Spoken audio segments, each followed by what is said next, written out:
नमस्कार दर्शकों, पल पल यूट्यूब चैनल में आप सभी का स्वागत है। जैसा कि उम्मीद की जा रही थी, देश के अंदर फिर से लॉकडाउन शुरू हो गया है। लॉकडाउन 4 कल से पूरे देश में पहले की तरह लागू होगा। हालांकि कुछ शर्तें और भी जोड़ी गई हैं, कुछ मामूली ढील भी दी गई है, लेकिन कमोबेश जो पहले के 3 चरण लॉकडाउन के पूरे हुए हैं, उसी तरह से लॉकडाउन 4 भी पूरे देश में लागू हो गया है। इसी पर हम चर्चा करेंगे और इस चर्चा में हमारे साथ हैं पल पल के प्रधान संपादक श्री सुरेंद्र भाटिया जी। नमस्कार जी। सर, पीएम मोदी ने जैसा कहा था कि लॉकडाउन 4 आएगा और आज उसकी गाइडलाइन जारी कर दी गई है कि 31 मई तक पूरे देश में लॉकडाउन 4 लागू होगा। अब उसमें कुछ गाइडलाइन जारी की गई है सरकार की ओर से ताकि लोगों को कुछ सुविधाएं मिल सके, लेकिन लग यही रहा है कि जो पहले 3 चरणों में देश के अंदर जो ढील दी गई थी लॉकडाउन के दौरान, कमोबेश वैसी ही स्थिति अब भी जारी रहेगी। तो आप हमारे दर्शकों को बताइए कि पहले के जो 3 चरण लॉकडाउन के पूरे हुए हैं, उससे लॉकडाउन 4 किस तरह से अलग है और इसमें क्या विशेष छूट रहेगी या कुछ नई शर्तें जोड़ी गई हैं? ऐसा है कमल जी, जो अब से आधा घंटा पहले भारत के गृह मंत्रालय द्वारा जो नई गाइडलाइन लॉकडाउन 4 के लिए जारी की गई हैं, उनमें केवल 2 बातों को अंतर है और शेष सभी बातें लॉकडाउन 3 की तरह, जो लॉकडाउन 3 में छूट थी वही छूट है। 2 चीज़ों में जो अंतर है, एक तो जो पहले रेड, ऑरेंज और ग्रीन 3 जोन थे, अब 5 जोन बना दिए गए हैं और उसके अतिरिक्त राज्य सरकार को यह छूट दी गई है कि वो जोन निर्धारित करे भी कौन सा ग्रीन जोन में है, कौन सा रेड जोन में है और कौन सा हॉटस्पॉट में है, कौन सा बफर जोन में है। जो 2 नए जोन ये जो हैं, और उसके अतिरिक्त अगर 2 राज्य ग्रीन जोन में हैं तो वो आपस की सहमति पे, उदाहरण के तौर पे हरियाणा और पंजाब आपस में साथ लगते हैं, अगर उसके 2 ज़िले 3 ज़िले आपस में ग्रीन जोन में हैं, दोनों की सहमति है, तो दोनों आपस में वो इंटर बस सर्विसेज चला सकते हैं। उस पे भारत सरकार को कोई आपत्ति नहीं होगी। बाकी जो नियम हैं वो लॉकडाउन 3 की तरह ही पाबंदियां हैं, 3 की तरह ही छूट है। उस पर हम विस्तार से बात तो करेंगे, लेकिन उसमें ज़्यादा अंतर नहीं है। सर, जिस तरह से हरियाणा सरकार ने पहले ही जिलों के अंदर बस सेवा शुरू कर दी, सिरसा से भी पंचकूला के लिए बसें हैं, लगभग 10 जो ऐसे जिले हैं जहां से बस सेवा शुरू की गई है, 30 बसें चल रही हैं। लेकिन अभी लॉकडाउन 4 में यह भी है कि शिक्षण संस्थान बंद रहेंगे, धार्मिक संस्थान बंद रहेंगे और कुछ शर्तों के साथ शादी समारोह, उसमें कुछ लोगों को जाने की अनुमति रहेगी। लेकिन फिर भी लोगों के मन में यही सवाल है कि लॉकडाउन 4 में उन्हें क्या मिला है नया? वो चीज़ें आपको सारी चीज़ें हम बता देते हैं।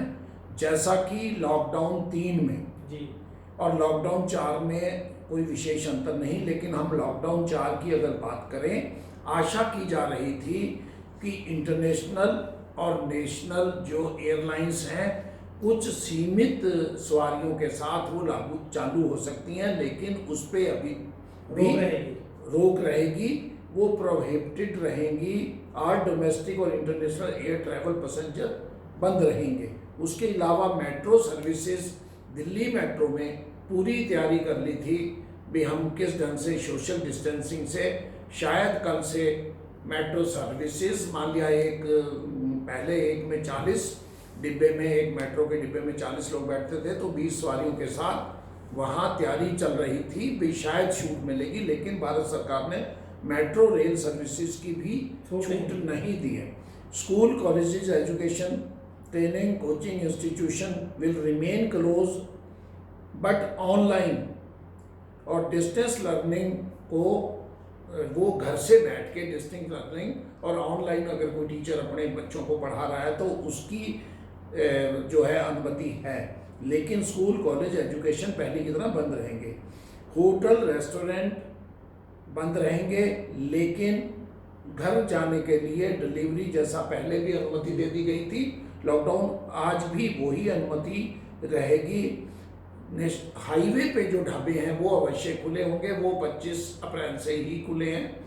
और उसके अतिरिक्त सभी सिनेमा घर, shopping mall, gymnasium, swimming pool, parks, theatre, bar, auditorium, assembly hall, सभी स्पोर्ट्स कॉम्प्लेक्स, स्टेडियम, ये सभी बंद रहेंगे। उसके बाद सोशल, पॉलिटिकल और खेल गतिविधियां सारी बंद रहेंगी। जो बंद रहेंगी। धार्मिक प्लेस, चाहे मंदिर, गुरुद्वारा, मस्जिद, चर्च, सभी बंद रहेंगे। वहाँ गैदरिंग नहीं हो सकती। अवश्य कोई एक व्यक्ति, दो व्यक्ति उसको खोल के अपना पूजा पाठ कर सकते हैं, लेकिन वहाँ गैदरिंग नहीं हो सकती। अब जिन चीज़ों पे जो परमिटेड किया गया है, जो चीज़ें हैं, उसमें इंटरस्टेट मूवमेंट पैसेंजर व्हीकल और buses with the mutual consent of state, दोनों राज्यों की सहमति से ये इंटरस्टेट जो पैसेंजर व्हीकल हैं, बसेस हैं, वो चल सकती हैं। ये है। दूसरा, जो बसेस हैं वो भी आपस में डिसाइड, जैसा कि हमने पहले किया, वो आपस में डिसाइड कर सकते हैं। उसके अलावा जोन की बात है तो 5 जोन बना दिए गए हैं। कंटोनमेंट, बफर, रेड, ग्रीन और ऑरेंज। दर्शकों के सवाल मन में भी यही सवाल होगा कि जो 5 जोन बनाए हैं, पहले 3 जोन थे, red, green, orange. Red zone में किसी भी तरह की गतिविधि की अनुमति नहीं थी। ऑरेंज और ग्रीन में औद्योगिक गतिविधियां चल रही थी। हरियाणा की बात करें, अन्य प्रदेशों की बात करें। लेकिन अब जो 2 नए जोन हैं, बफर जोन और कंटेनमेंट जोन, तो क्या सरकार इन कंटेनमेंट और बफर जोन को छोड़ करके क्या रेड जोन में भी कोई आर्थिक गतिविधियां शुरू कर सकती है? बहुत अच्छा सवाल है। उदाहरण के तौर पे हरियाणा के 4 जिले जो एनसीआर के साथ लगते हैं वो रेड जोन में हैं, लेकिन अब वहाँ भी गतिविधियाँ आरंभ होंगी, लेकिन उस रेड जोन के अंदर बफर जोन और कंटोनमेंट जोन 2 बना दिए जाएंगे। वो यह होंगे, मान लिया किसी एक गली, एक वार्ड में कोई अगर कोरोना पॉजिटिव आता है, जैसा कि इस समय सिरसा ऑरेंज जोन में है, लेकिन उसके 2 इलाके, शिवनगर और सी ब्लॉक का थोड़ा सा इलाका, वो कंटोनमेंट हॉटस्पॉट बन चुका है, क्योंकि वहाँ एक मरीज है, तो सारा जिला ऑरेंज जोन में है। लेकिन वो एरिया जो है वो एरिया रहेगा कंटोनमेंट जोन में। वहाँ रेड जोन से भी ज़्यादा सख्ती होगी। वहाँ कोई भी व्यक्ति ना तो अंदर मूवमेंट कर सकता है और ना वो अंदर से बाहर जा सकता है। तो ये 2 जोन, बफर जोन उसके आसपास वाला जो इलाका होगा उसको बफर जोन माना जाएगा। कंटोनमेंट और हॉटस्पॉट जो होगा वो जहाँ पे कोरोना मरीज मिला है, और रेड जोन जहाँ 10-15, वो उसकी गाइडलाइन, हरियाणा सरकार की गाइडलाइन शाम तक या अर्धरात्रि में या कल सुबह और आ जाएगी, क्योंकि ये आदेश आज शाम को 6:30 बजे जारी हुआ है। और इस आदेश को पढ़ने के बाद सभी चीफ सेक्रेटरी और सभी जो है, जैसा हमने डाउनलोड साइट से किया है, सभी उनके पास मेल भी पहुंच गई होगी, और वो इसको स्टडी करके अपने डिस्ट्रिक्ट मजिस्ट्रेट को वो भेजेंगे, और डीएम वहाँ की परिस्थितियों के अनुसार, तो आप ऐसा मानो जैसा लॉकडाउन 3 में चल रहा था वैसा अभी चलेगा।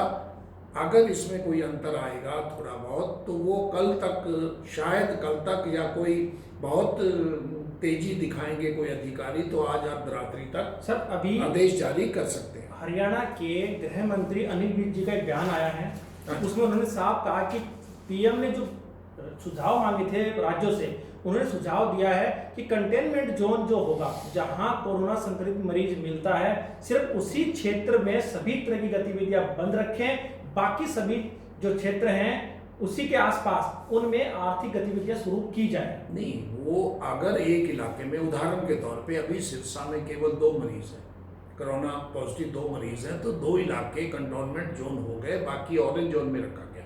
उदाहरण के तौर पे भगवान ना करे, दुर्भाग्यपूर्ण अगर 15-20 मरीज हो जाते हैं और आधा शहर जो है वो कंटोनमेंट जोन में हो जाए और सारा रेड जोन, जो रेड डिस्ट्रिक्ट या रेड जोन में चला जाए, तो वहाँ गतिविधियाँ अपने आप कम हो जाएंगी, क्योंकि अगर वहाँ कंटोनमेंट जोन ज़्यादा होंगे तो वहाँ गतिविधियाँ नहीं होंगी। कंटोनमेंट जोन में सारी गतिविधियाँ बंद रहेंगी। अगर उस जोन में कोई दुकान आती है वो नहीं खुल सकेगी, इवन की हॉस्पिटल का भी खुलना बहुत, क्योंकि वहाँ एंट्री नहीं है जी। तो ये चीज़ों को देख के वो तो रहेगा ही रहेगा। सबसे बड़ी बात जो लॉकडाउन 3 में भी थी, लेकिन हरियाणा में और हो सकता है दूसरे राज्यों में भी उस पर लागू नहीं हुआ, लेकिन भारत सरकार की ओर से आज भी वो आदेश जो 6 नंबर पॉइंट है सबसे महत्वपूर्ण नाइट कर्फ्यू का, जी उसमें स्पष्ट कहा गया है the movement of individual shell remain strictly prohibited between 7 PM to 7 AM। रात्रि 7 बजे से सुबह 7 बजे से शाम 7 बजे से सुबह 7 बजे तक पूरी तरह प्रोहिबिटेड है, किसी भी गतिविधियों की नहीं, इवन कि घर से बाहर निकलने की। लेकिन क्योंकि ऐसा लगता है प्रशासन और जनता भी इतने लंबे, आज 54 दिन आज पूरे हो चुके हैं, 14 दिन का और है तो 68 दिन हो जाएंगे, इसलिए प्रशासन ने भी ढील देनी आरम्भ कर दी थी और लोग बाहर निकलने लगे थे। रात को भी अर्धरात्रि तक महफिलें लगने लगी थी, लेकिन अभी तक लोगों को बचना चाहिए। कोरोना पॉजिटिव कहाँ मिलेगा, कहाँ आएगा, ये भगवान के बिना कोई नहीं जानता, कहीं भी आ सकता है, इसलिए हमें रिस्ट्रिक्शन अभी माननी चाहिए। सर एक आखिरी सवाल हरियाणा से जुड़ा हुआ कि हरियाणा में जिस तरह से अभी कई शहरों में सिर्फ आपने कहा NCR जिले छोड़ करके बाकी हरियाणा में स्थिति ठीक है, तो जिस तरह से बाजारों को अभी लेफ्ट और राइट के हिसाब से खोला जा रहा है, कहीं ऑडिमल लागू कर दिया, कहीं बाजार बंद भी हैं, तो क्या आने वाले समय में या लॉकडाउन 4 में बाजार खुलने के प्रति जो दुकानदार में सवाल है कि बाजार पूरी तरह से खुल पाएंगे हरियाणा के अंदर? मुश्किल लगता है, नहीं खुलेंगे। और ना केवल लॉकडाउन 4 में, बल्कि यह भी हो सकता है अगले 2-3 महीने तक बाजारों की टाइमिंग में अंतर आ सकता है जी। किसी जगह पे शाम को सुबह 9 बजे से लेके शाम को 6 बजे तक हो सकता है, कहीं 4 बजे हो सकता है, कहीं 5 बजे हो सकता है, कहीं ऑड और इवन हो सकता है, कहीं दिशाओं पे हो सकता है। लेकिन जैसी स्थिति है हम उस स्थिति को और भयंकर नहीं बना सकते, और यह जो परिस्थितियां हैं, आधी दुकानें एक दिन खुलेंगी, आधी दूसरे दिन खुलेंगी, यह हो सकता है हमें लंबे समय तक, यह हो सकता है हमें और कई महीनों तक यह सहना पड़े। टाइमिंग में अंतर हो सकता है, यह भी हो सकता है। एक सुझाव दुकानदारों का, व्यापार मंडल का यह भी सुझाव है, सभी को खोलने का मौका मिले तो एक गली को, मान लिया एक दिशा को सुबह 10 बजे से 1 बजे तक और दूसरी दिशा को शाम को 2 बजे से 6 बजे तक खुलने का मौका मिले, ताकि सभी दुकानदार रोज़ अपनी दुकानें खोल सकें। लेकिन यह डिस्ट्रिक्ट एडमिनिस्ट्रेशन के ऊपर है, डिस्ट्रिक्ट एडमिनिस्ट्रेशन क्या ऑब्जर्व करता है, वहाँ बाज़ार किस ढंग से हैं और वहाँ कितनी भीड़ होती है, डिस्ट्रिक्ट एडमिनिस्ट्रेशन के ऊपर है। और ये जो चीज़ है, एक पहले की तरह जो जारी रहेगा, 65 साल से अधिक आयु के लोग और 10 वर्ष से कम आयु के लोगों को बिल्कुल किसी भी जोन में बाहर जाने की अनुमति नहीं है। लेकिन देखा ये गया है आमतौर पे बच्चे भी बाहर गलियों में खेल रहे हैं और बुजुर्ग भी हैं। और उसके अतिरिक्त जो है स्पेशल जो डायरेक्शंस हैं, जो आम तौर पे एक सबसे बड़ी डायरेक्शन ये है, कोई भी राज्य, कोई भी जिला इन डायरेक्शन को वायलेट नहीं कर सकता जी। वो इनमें सुधार कर सकता है, लेकिन मूल रूप से ये डायरेक्शन जारी रहेंगी। इसके अतिरिक्त जो गाइडलाइन पहले की तरह है, वो मास्क पहनना, सोशल डिस्टेंसिंग, मैरिज की बात आपने पहले की थी, तो गैदरिंग जो मैरिज पे 50 आदमियों की गैदरिंग तक मैरिज में अलाउड है, 50 तक। और अंतिम संस्कार में 20 लोगों की जो है वो अलाउड है। उसके अतिरिक्त सार्वजनिक स्थानों पर कहीं भी शराब, गुटखा, पान और बीड़ी सिगरेट जो है उसकी परमिशन नहीं है। और शॉप्स पे, अगर कहीं शॉप, जहाँ भी शॉप्स खुलेंगी वहाँ पे 6 फीट की दूरी, 2 गज की दूरी, ये रखनी पड़ेगी। लोग जो नहीं रख रहे वो रखें इसको, इस ढील को, क्योंकि जान है और जहान है, उसको लेते हुए सरकार को भी ज़रूरी है और लोगों को भी ज़रूरी है, काम करना भी ज़रूरी है। लेकिन इसका अर्थ ये नहीं है कि सब कुछ ठीक है। दिनों दिन संख्या बढ़ रही है। इस समय पूरे विश्व में 46 लाख से अधिक लोगों जो है वो मरीज़ हैं कोरोना के, 3.5 लाख के लगभग मौतें हो चुकी हैं। और भारत भी बड़ी तीव्र गति से 1 लाख की संख्या की ओर बढ़ रहा है। 90,000 से अधिक जो हैं हमारे यहाँ भी इस देश में भी और 3000 के लगभग मौतें भी हो चुकी हैं, तो हमें अभी बचाव में ही बचाव का ध्यान रखना होगा। सर जानकारी देने धन्यवाद आपका। तो दर्शकों, अभी लॉकडाउन 4 से जुड़ी जो भी अपडेट हम आप तक जो भी हमारे पास आएगी हम आप तक पहुंचाएंगे। आप देखते रहिए पल पल। धन्यवाद। नमस्कार।